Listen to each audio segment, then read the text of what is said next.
Եթերում լուրերի ժամն է, բարի երեկո։ Եվ այսպես վարչապետ Նիկոլ Փաշինյանի գլխավորությամբ տեղի է ունեցել խորհրդակցություն, որի ընթացքում քննարկվել է հանրային կառավարման բարեփոխումների շրջանակում պետական կառավարման համակարգում կատարողականի գնահատման եւ դրա հիմքով խրախուսման պիլոտային ծրագրի ընթացքը։ Փոխվարչապետ Տիգրան Խաչատրյանը զեկուցել է պետական կառավարման համակարգի արդյունավետության եւ մրցակցության բարձրացման ուղղված ծրագրերի ընթացքի իրականացված վերլուծությունների արդյունքների վերաբերյալ մանրամասներ ներկայացրել սոցիալական երաշխիքների շրջանակի եւ ծրագրի շարունակականության ապահովման օրենսդրական անհրաժեշտ կարգավորումների վերաբերյալ։ Հանդիպանը քննարկվել են նոր պահանջներին համապատասխան մարդկային ռեսուրսների եւ մասնագիտական կարողությունների զարգացման ու մոտիվացիոն մեխանիզմների մշակման ուղղված Ամփոփելով քննարկումները վարչապետն ընդգծել է, որ ծրագրի արդյունքները պետք է շարունակական վերլուծության ենթարկվեն, եզրակացությունները պետական կառավարման համակարգում ինստիտուցիոնալ փոփոխությունների հիմք դառնան եւ նպաստեն ոչ միայն մրցունակ կադրերի պահպանմանը, այլև նորերի ներգրավմանը։ Եթե մենք կենտրոնում դնում ենք պետությունը, եթե մենք հասկանում ենք, որ պետությունն է բոլոր խնդիրների լուծման բանալին, ուրեմն մենք պետք է ուժեղացնենք պետությունը։ Եվ պետք է պետական ծառայությունը ուժեղացնենք եւ պետական ծառայության էֆեկտիվությունը պետք է ուժեղացնենք եւ մոտիվացիաները պետք է ուժեղացնենք։ Հիմա ինչ թափուր պաշտոնայի հայտ գալիս, ես երբ որ հավակնորդի հարց առնում, ես ասում եմ աշխարհի top 100 համալսարանի շրջանավարտ պետք է լինի։ Ես ասում եմ կարող է դա չափազանցությունն է, կարող ասեմ 200, կարող ասենք 300, կարող ասենք 400 կամ 500 բայց եւ կարող է այս փոխենք այլ տրամաբանություն դնենք, բայց սա շատ կարեւոր բան է, որովհետեւ եթե մենք չգնանք այս ճանապարհով, մենք անդադ տեղապտույտի վիճակը շարունակելու ենք։ Հայաստանի Հանրապետությունում լավ կյանքը հասանելի է բոլոր այն մարդկանց, որոնք կարող են եւ ուզում են ընթանալ կրթության ճանապարհով։ Վարչապետն է հայտարարել Նիկոլ Փաշինյանը ելույթ է ունեցել Եվրամիության Թումո ինժեներական եւ կիրառական գիտությունների համալիրի հիմնարկեքի արարողությանը։ Այսօր հենց 2026 թվականին Հայաստանի Հանրապետությունում լավ կյանքը հասանելի է։ Լավ կյանքը հասանելի է բոլոր այն մարդկանց համար, ովքեր կարող են եւ ուզում են ընթանալ կրթության ճանապարհով։ Ընդ որում անկախ տարիքից։ Եվ ընդհակառակը լավ կյանքը անհասանելի է ցանկացած մարդու համար, ով լավ կյանք տանող ճանապարհ որպես չի որդեգրում կրթությունը։ Եվ հետեւաբար այն ինչ որ այսօր խոսվում է եւ ընդհանրապես կրթության ոլորտում ինչ որ մենք խոսում ենք լավ կյանքի մասին եւ լավ կյանքը հասանելի դարձնելու մասին եւ ես ուրախ եմ որ մենք ունենք մի շատ կարեւոր նախագիծ եւ ուրախ եմ որ այս նախագծերը այսպիսի նախագծերը Հայաստանում այլևս եզակի չեն։ Սա այդ թվում Թումոյի, բայց ոչ միայն Թումոյի ձեռքբերումն է, այսպիսի նախագծերը եզակի չեն եւ մենք ամեն անգամ փորձում ենք այսպիսի նախագծերով ավելի ու ավելի շատ մարդու համար հնարավորություն ստեղծել, ճանապարհ բացել դեպի լավ կյանք եւ այս նախագիծը, որը ինչքան հասկացա մենք պայմանավորում ենք, որ կոչվում է Gorgeous, այս նախագիծը լավ եւ գեղեցիկ կյանքի մասին է եւ շնորհակալ եմ բոլոր նրանց, ովքեր կառուցում են այս ճանապարհը եւ շնորհակալ եմ բոլոր նրանց, ովքեր ոտք են դնելու այս ճանապարհին։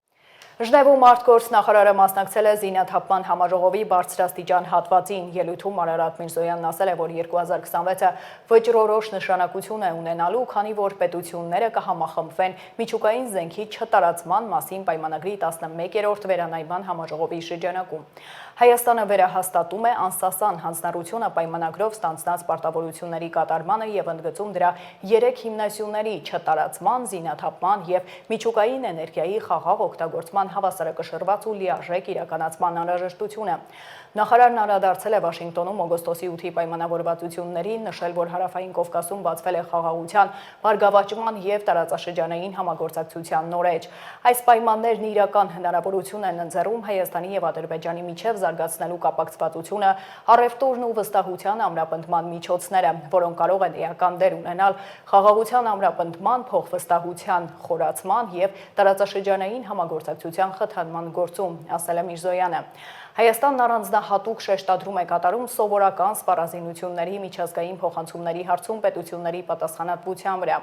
Զենքը չպետք է մատակարարվեն այնտեղ, որտեղ կա ռիսկ, որ դրանք կարող են օգտագործվել միջազգային մարդասիրական իրավունքի կամ մարդու իրավունքների միջազգային իրավունքների խախտումներ իրականացնելու կամ դրանց նպաստելու համար, կամ քաղաքացիական բնակչությանը դիտավորյալ վնաս հասցնելու համար։ Հայաստանն ընդգծում է սպառազինությունների փոխանցման վերաբերյալ որոշումներում մանրակրկիտ փաստահեն ռիսկերի գնահատման կարևորությունը, նպատակ ունենալով ապահովել, որ զենքը չնպաստի անկայունության խորացմանը կամ պետական վերահսկողությունից դուրս գտնվող բռնության հրահրմանը, ասել է արտգործնախարարը։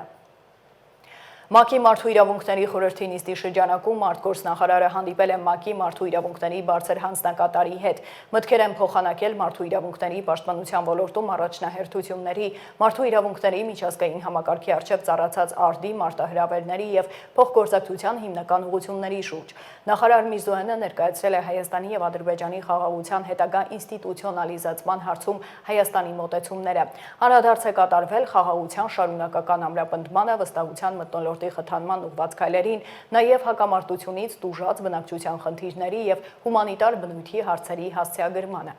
Անդրադարձ է կատարվել նաև ընթացիկ տարում Հայաստանում կայանալիք ՄԱԿ-ի կենսաբազմազանության մասին կոնվենցիայի կողմերի 17-րդ համաժողովի շրջանակում մարդու իրավունքների թեմատիկայի հատկացվող նշանակությանը։ Մարդու իրավունքների խորհրդի նստաշրջանի շրջանակում արտգործնախարարի տեղակալ Ռոբերտ Աբիսողոմյանն էլ հանդիպել է Ադրբեջանի արտգործնախարարի տեղակալ Էլնուր Մամադովի հետ։ Հանդիպումը կայացել է որպես շարունակություն քաղաքական բարձր մակարդակի շփումների։ Զրուցակիցները քննարկել են բազմակողմ հարթակներում միջազգային կազմակերպությունների շրջանակներում վստահության ամրապնդման ուղղված հնարավոր միջոցները։ Պաշտպանության նախարար Սուրեն Պապիկյանը պաշտոնական այցով Թեհրանում է։ Իրանի պաշտպանության եւ զինված ուժերի աջակցման նախարարությունում տեղի ունեցել նախարարի դիմավորման հանդիսավոր արարողություն զինվորական նվագախմբի եւ պատվո պահակախմբի մասնակցությամբ։ Հնչել են երկու երկրների պետական օրհներքերը։ Սուրեն Պապիկյանն ու Իրանի զինված ուժերի գլխավոր շտաբի պետը հետո քննարկել են պաշտպանության ոլորտում Հայաստան-Իրան գործակցությանն ու տարածաշրջանային անվտանգությանն առնչվող մի շարք հարցեր։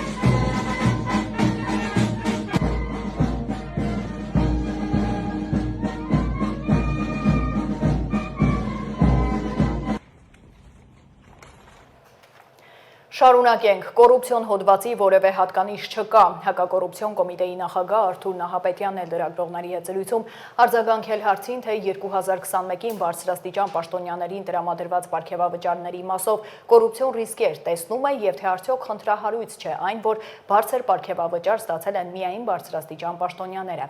Այդ ամենն իրավական ակտով կարգավորված պրոցես է եղել, որտեղ կոռուպցիոն հոդվածի որևէ հատկանիշ ինքը որպես իրավաբան չի տեսնում։ Աղմկահարույց հայտարարություն է արել կոմիտեի նախագահը։ Նահապետյանն ասել է, որ մարտի 1-ի գործով առաջիկայում նոր մեղադրյալներ կլինեն, բայց անուններ չի նշել։ Ես որպես իրավաբան ցես կարող եմ ասել, որ մենք կոռուպցիա հասկացությունը գնահատում ենք քրեական օրենսգրքի համապատասխան հավելված 1-ով,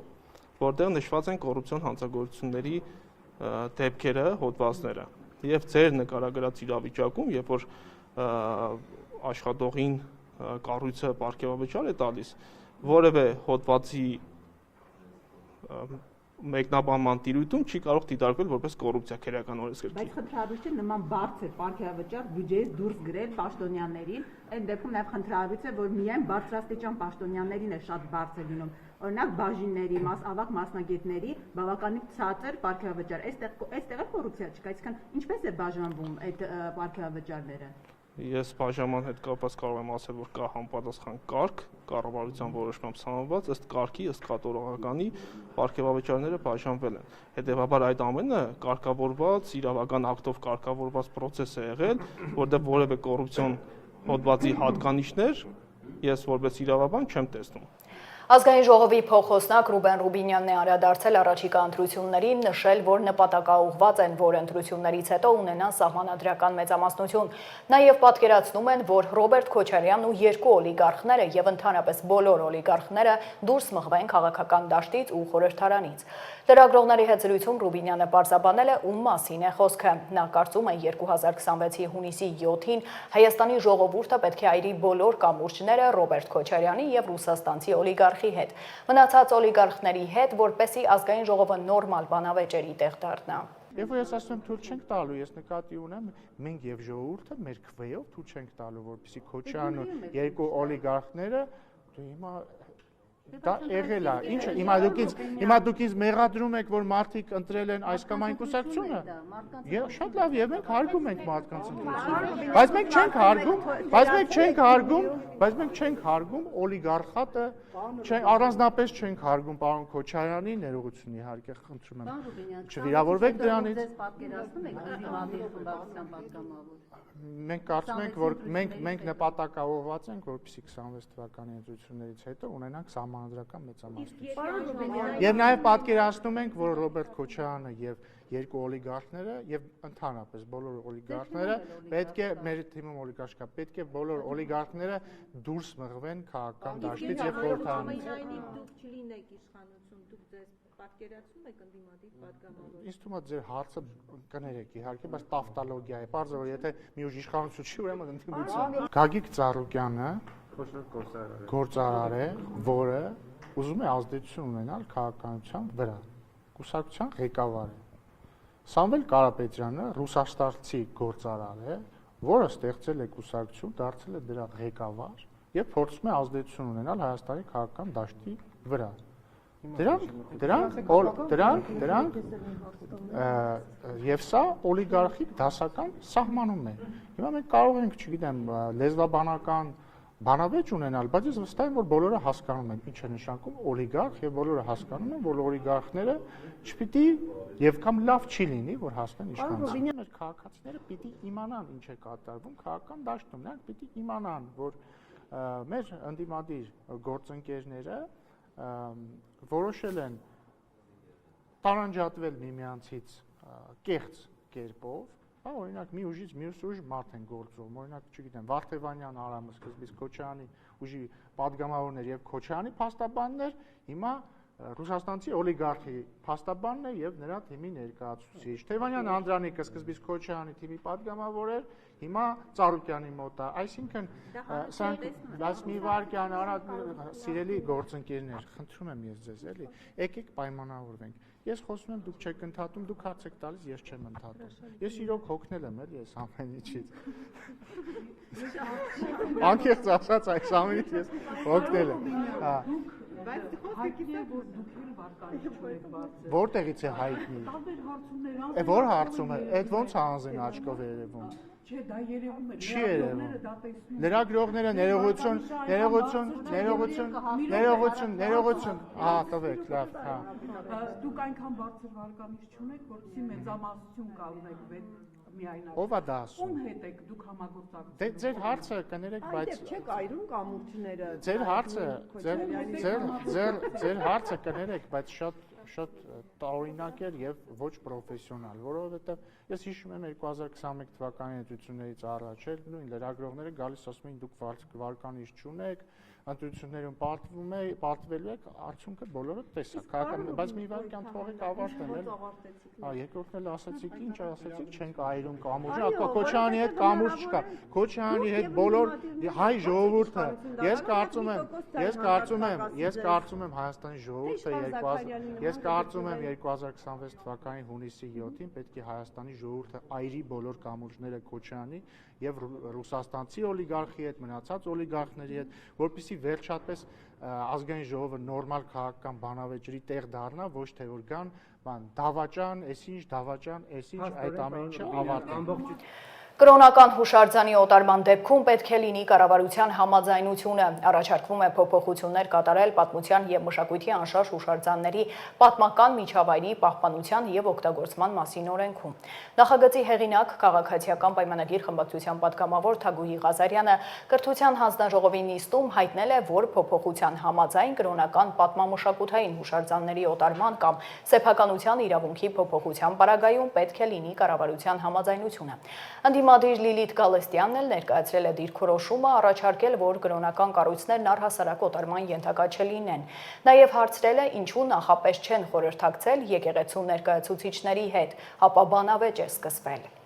Ինչու նախապես չեք խորհրդակցում եկեղեցու ներկայացուցիչների հետ, միգուցե շատ ավելի խորքային լուծումներ կառաջարկվեին, իսկ միգուցե խորհրդակցել եք։ Որտեղ մենք հիմա գնում ենք post factum վիճակի հետ, Գերագույն խորհրդի հայտարարությունը եւ այլն տարբեր տեսակետներ են հնչում, երբ որ արդեն նախագիծը շրջանառության մեջ է դրվել։ Իսկ միգուցե պետք է որ դուք նախապես հայ առաքելական եկեղեցու հետ խորհրդակցեք, մանավանդ հատկապես այս նախագիծը ուղղված է եկեղեցու ժառանգությանը։ Այո, համազգային ժառանգությանը, բայց նաև սեփականության իրավունքով բնականաբար եկեղեցուն էր պատկանում։ Նախապես ավելի արդյունավետ կլիներ եւ ավելի շատ խութեր կհաղթահարեինք, քան թե այն, ինչ որ դուք հիմա հնչեցնում եք, որ ընթացքում նոր շերտեր կներգրավեն եւ այլն, ընդհանրապես օրենսդրության մշակման, սա ոչ միայն դեզ է վերաբերում, առհասարակ մեր օրենսդրական գործունեության որակին ես շատ եմ անդրադարձել, շատ հաճախ չմշակված, չմտածված, չքննարկված, այն սուբյեկտները, որոնց վերաբերում են տվյալ նախագիծը, բանից անտեղյակ մեկ էլ արդեն խորհրդարանական լիագումար նիստում գալիս է մի հարցի քննարկում, ինչպես ապահովագրությունը, առողջապահական ապահովագրությունը, տեսնում ենք, թե ինչ, այսպես ասած, after shock-եր են գալիս այդ մի ամբողջ առողջապահական համակարգի շահառուների կամ օբյեկտների եւ սուբյեկտների կողմից նույնն է սրան էր վերաբերում նախապես եթե քննարկեիք թերևս ավելի լավ եւ ավելի խորը լուծումներ ունենայինք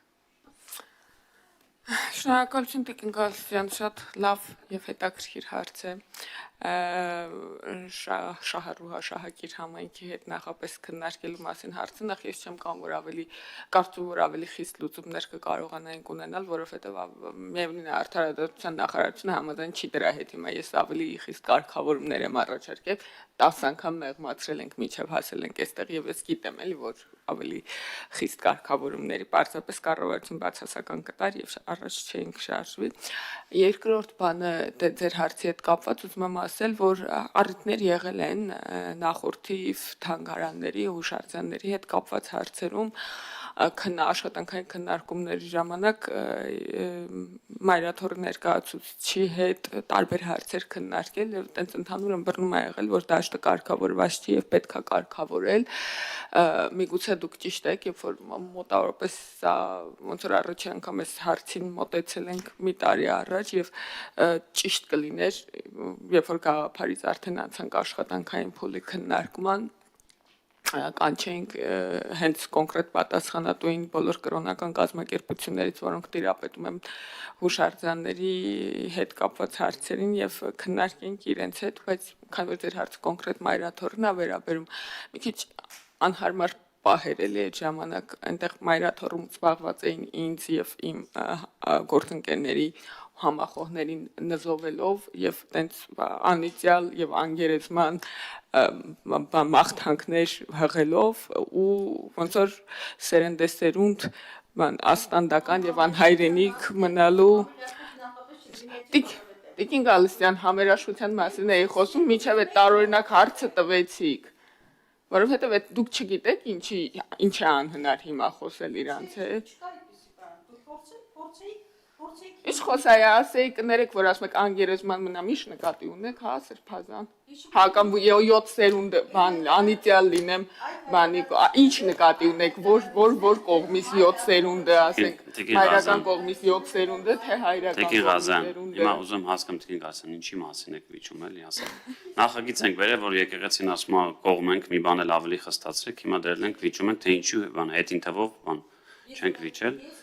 Տիկին ես խոսում եմ օրենքների որակի մասին եւ խոսում եմ ուղղակի պարտադիր պահանջի մասին, որ որևէ օրենսդրական նախաձեռնություն պիտի մշակվի համապատասխան շահառուների հետ եւ անցնի որոշակի գործընթաց։ Իմ խոսքը վերաբերում է օրենսդրական շահառուները համաձայն են մի անհանգստացել։ Ես ձեր խոսքը լսեցի, եթե ցույց կտաք պատգամավորական նախաձեռնության դեպքում որտեղ է գրած, որ Տիկին Ղազարյանը պարտավոր է այդպիսի բան անել, հետո մյուս նիստին կշարունակենք։ Մեր դեպքում չկա այդպիսի պարտավորություն, ինչպես ձեր դեպքում, էլի։ Ձեր ասածը վերաբերել է կառավարությանը, այնտեղ կա իդրաֆտ, պարտավոր են դնել, հանրային լսումներ, պատգամավորի դեպքում որպես այդպիսին իրավական չկա։ Այո, թողնված է այդ, այսպես ասած, քո գործունեության վրա եւ Տիկին Ղազարյանը արդեն նշեց։ Վերջում այստեղ մեր ցանկացած նախաձեռնության մեջ ներգրաված անձինք, կազմակերպություններ, նույնիսկ պարտադիր տող ունենք, որ ովքեր են ներգրաված եղել, ում հետ է խորհրդակցվել, ինչ հանրային կարիք եւ պահանջ է պատասխանում։ Գալստյան, անverջ կարող եմ խոսել ձեր հետ, ասում ճիշտ եք ասում, բայց դա օրենքով պարտավորված չի։ Պատգամավորը դնում է նախագիծ շրջանառության մեջ, գնում է կառավարություն, մեկամսյա ժամկետում պարտավոր է կառավարությունը տալ եզրակացություն, հետ գալ եւ խորհրդանում քննարկել։ Օնլայն տաքսիների վարորդները նամակ առաջարկ են փոխանցել կառավարությանը մի քանի օր ստորագրահավաք էին անցկացնում։ Նշել են, որ օնլայն տիրույթում գրանցված շուրջ 120,000 վարորդ կա, որոնցից մոտ 40,000-ի համար միակ աշխատանքն է եւ աշխատում են մոտ 12 ժամ։ Վարորդները վճարում են հարկեր, բայց չեն համարվում գրանցված աշխատող եւ չեն համարվում առողջության համընդհանուր ապահովագրության հիմնադրամի շահառու։ Այսինքն հնարավորություն չունեն անվճար բուժօգնություն ստանալ։ Բողոք ունեն հատկապես Yandex ծառայությունից, նշում են, որ իրենց խաբում են։ Հանդիպել են աշխատանքի եւ սոցիալական հարցերի նախարարի հետ։ 2 ժամ զրույց ենք ունեցել, 2 ժամ 6 վարորդներով ու սաղսը բացադրում ենք իրավիճակը, իրանք դաժե անկնկալի եկան, բացի հետո իրանք անկնկալի եկան, որ Yandex-ը մեզի խաբում էլ է, իրանք իրոքի ասում են տեղյակ չէին։ Աբսուրդ է, չէ, պետություն տեղյակ չի, որ իր քաղաքացուն խաբում են, գցում են։ Աբսուրդի ժանրից է, երբ որ 40,000 վարորդի, 120,000 վարորդի իրավունք խախտվում է, ու կառավարությունում ոչ մեկ տեղյակ չի։ Բայց ես խի պետք է զգամ ինձ խաբված։ Ուրիշը հարստանա, իմ հայն էլ չի հարստանում, ուրիշն է հարստանում։ Օտար կազմակերպությունը։ Ուրիշը հարստանա, ես տե հանգիստ ոտից գցեմ ու նայեմ, թե ուրիշը ոնց է բանանում։ Ուժեղանում, հզորանում, փող աշխատում իմ հաշվին։ Լավ լուր, YouTube-ը Հայաստանում սկսել է մոնետիզացիայի գործիքի թեստավորումը։ Վարչապետ Նիկոլ Փաշինյանը սոցցանցի էջում նոր տեսանյութ է հրապարակել գիծ գրառմամբ։ Սա լավ լուր է այն մարդկանց համար, որոնք մտածում են, որ վիզուալ բովանդակությամբ կարող են վաստակել։ Այսինքն այդ երևացող գովազդները նշանակում են, որ համապատասխան ալիքները կարող են նաև գումարներ վաստակել։ Թերևս նկատել եք, որ Հայաստանում YouTube-ի հոլովակների արանքում սկսել են ի հայտ գալ գովազդային հոլովակներ, սա նշանակում է, որ պայմանավորվածության համաձայն YouTube-ը սկսում է Հայաստանում մոնետիզացիայի գործիքի ակտիվացումը եւ հիմա թեստավորման աշխատանքներ են տեղի ունենում։ Սա լավ լուր է բոլոր այն մարդկանց համար, ովքեր մտածում են, որ վիզուալ բովանդակությամբ կարող են վաստակել, այսինքն այդ երևացող գովազդներ նշանակում են, որ համապատասխան ալիքների տերերը կարող են նաև գումարներ վաստակել։ Սրանով մենք եւս մի քայլ ենք անում գլոբալ աշխարհին ինտեգրվելու ուղղությամբ, նաև շատ կարևոր է արձանագրել, որ YouTube-ը բավականին բարձր չափանիշներ ունի տեսողական բովանդակության վերաբերյալ, ինչը հույս է ներշնչում նաև, որ այս գործիքի կիրառմամբ նաև մեր մոտ տեսողական բովանդակության որակը կլավանա եւ իհարկե տեսողական բովանդակություն ստեղծող մարդկանց համար վաստակի նոր աղբյուր է առաջանում, ինչի առիթով կարող ենք այդ մարդկանց շնորհավորել եւ հույս հայտնել, որ այդ բովանդակությունը կլինի հնարավորինս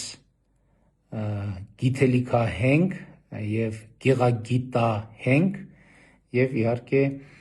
հույս ունենք, որ կնպաստի մեր հանրային հարաբերությունների բարելավմանը։ Այժմ առաջարկում եմ ծանոթանալ աշխարհում կատարվող իրադարձություններին։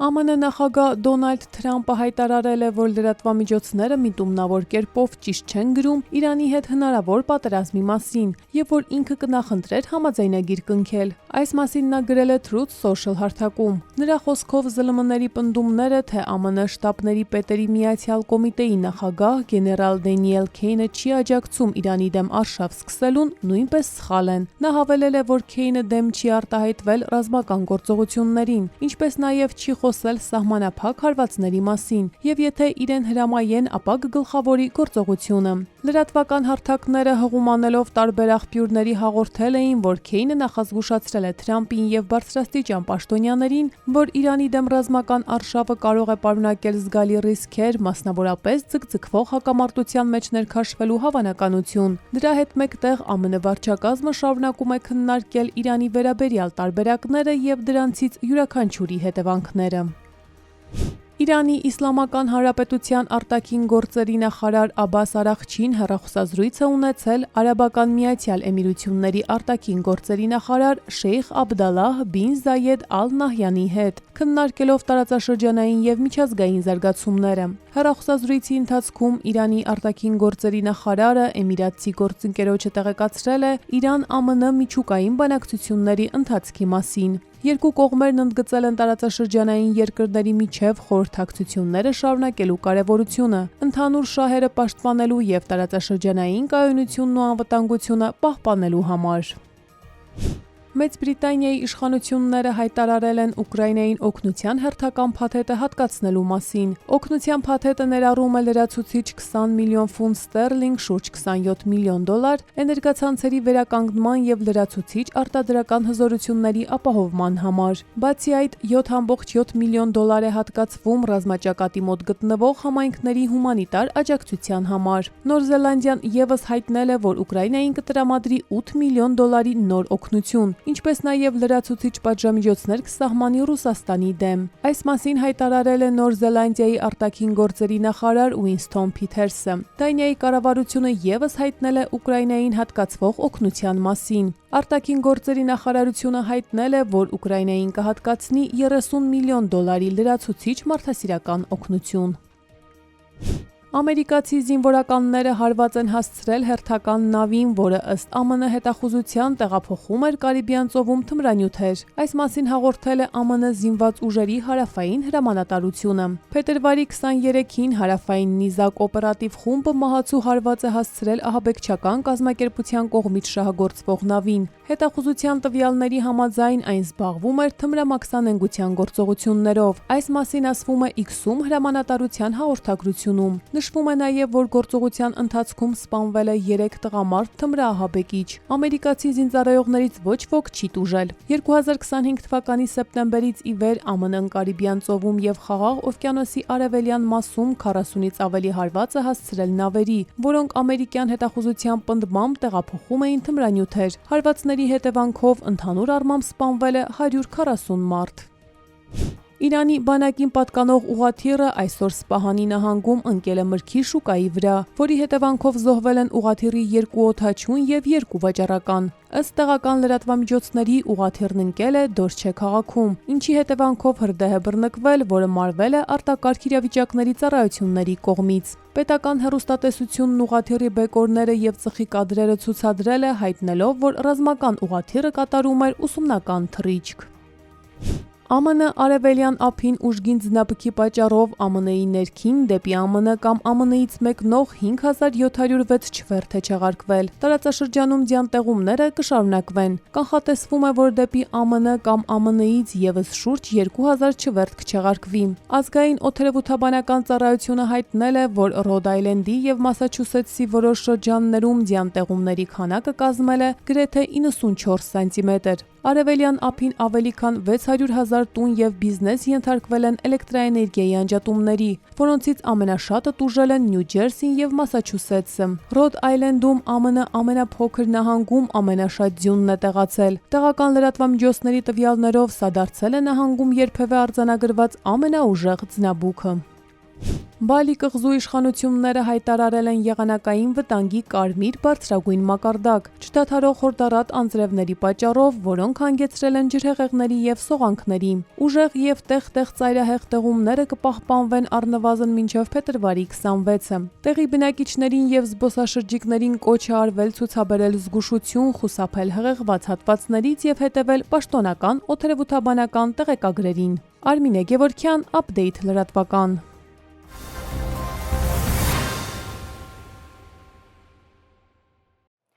Շարունակենք արտակարգ դեպք Երևանում Թումանյան փողոցում կայանված Մազդայում հրդեհ է բռնկվել, ինչպես հայտնում է ֆոտոլրագրող Գագիկ Շամչյանը, մինչև հրշեջ փրկարարների հասնել է մեքենայի առջևում առաջացած կրակի տարածման դեմ պայքարել են քաղաքացիները, ապա հրշեջները եկել ու մարել են կրակը։ Ըստ նախնական տեղեկությունների տուժածներ չկան։ Թբիլիսի-Երևան մարդատար գնացքով փորձել են ներկրել մաքսային հսկողությունից թաքցված 45.5 կիլոգրամ դեղորայք, պետեկամուտների կոմիտեի տեսանյութը։ Հայաստանի Հանրապետության պետական եկամուտների կոմիտեն շարունակում է պայքարը ստվերայի տնտեսության նվազեցման, հարկերից խուսափելու դեպքերի կանխարգելման եւ մաքսային իրավախախտումների բացահայտման ուղղությամբ։ Օրերս այրում մաքսային անցման կետ ժամանած Թբիլիսի-Երևան մարդատար գնացքի մաքսային հսկողության ժամանակ պետական սահմանից համակային անցման կետերում մաքսային սպասարկման եւ հսկողության վարչության թիվ 13 բաժնի աշխատակիցները մաքսային հսկողության ընթացքում պարզել են, որ գնացքում արկա է մաքսային հսկողությունից թաքցված դեղորայք։ Ուղևորներից ԱՏ-ի մահճակալի տակի թաքստոցից հայտնաբերվել է մաքսային հսկողությունից թաքցված 3 մեծ պայուսակ, որոնց մեջ եղել են 45.5 կիլոգրամ քաշով տարբեր տեսակի դեղամիջոցներ։ Փաստի առթիվ կազմվել է մաքսային կանոնների խախտման մասին արձանագրություն։ Նյութերն ուղարկվել են պետական եկամուտների կոմիտեի իրավաբանական վարչություն։ Երկրաշարժ Հայաստանում տեղական ժամանակով ժամը 5:33-ին Մասիս քաղաքից 10 կիլոմետր հարավ-արևելք, օջախի 10 կիլոմետր խորությամբ 2.2 մագնիտուդով երկրաշարժ է գրանցվել։ Ստորգետնյա ցնցման ուժգնությունը կազմել է 2.3 բալ, ավերածություններ չկան։ Երկրաշարժը զգացվել է Մասիս քաղաքում, Մղջան եւ Դվին գյուղերում 2-3 բալ ուժգնությամբ։ Armflix հարթակում անակնկալները շարունակվում են, այսօր բաժանորդները կարող են դիտել նոր ծիծաղաշարժ կրքոտ կինը սիթքոմը, մանրամասները տեսանյութում։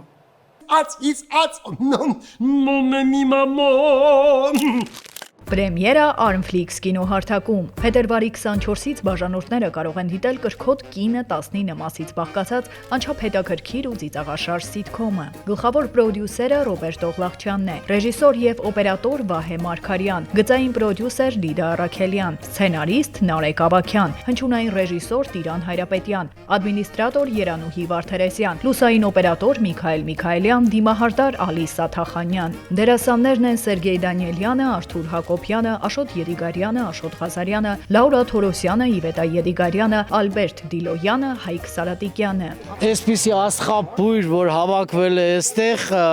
ես չեմ կարծում վերջի անգամ երբ այսպիսի աստղաբույր հավաքվի, որ Սերգեն ուրա, այսօր գին ասում, հատ տոտան ուրա։ Առաջի անգամ չի որ կին եմ խաղում, արդեն մտածում։ Երեխասյատ է դարի արդեն, հա։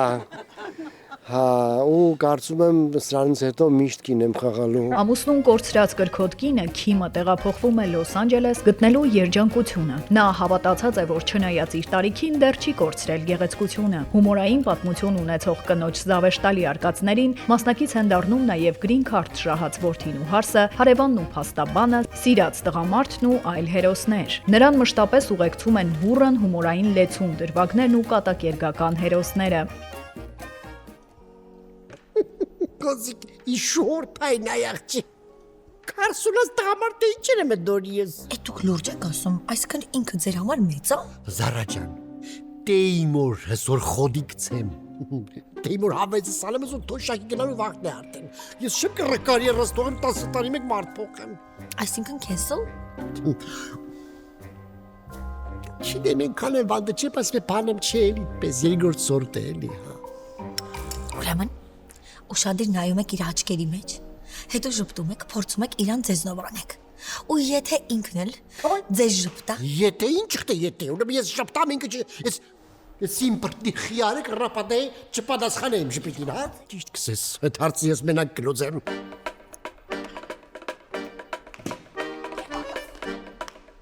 Սորից հետո կիմանաս,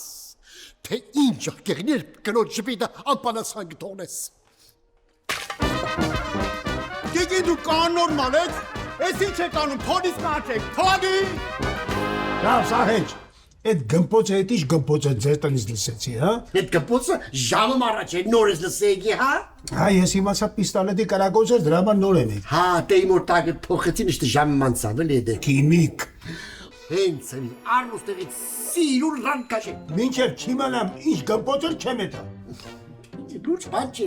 հոսանք է, կարոտքի տվավ, զարգետ շտեգ։ Ինչ, կարոտքի զարգետ։ Բաղո ես,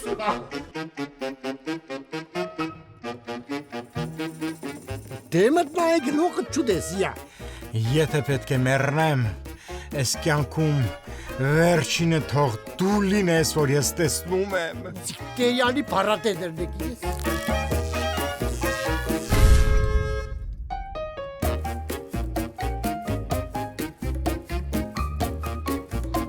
Կրքոտ կինը, բաց մի թողեք ծիծաղաշար սիթքոմը վայելելու հնարավորությունը, բաժանորդագրվեք Armflix-ին և դիտեք։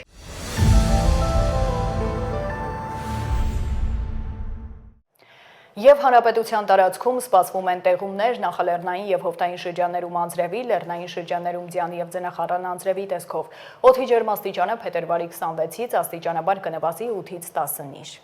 Այսքանը դուք դիտում էիք Update լրատվականը, հիշեցնեմ վայրկյանները անց վերլուծությունն է, որից անմիջապես հետո Միացյալ Նահանգների մեր գործընկեր Տերենիկ Յափուջյանը զրուցել է վարչապետի աշխատակազմի ղեկավար Արայիկ Հարությունյանի հետ։ Բաց չթողնեք, իսկ ես ձեզ հրաժեշտ եմ տալիս, հաջողություն։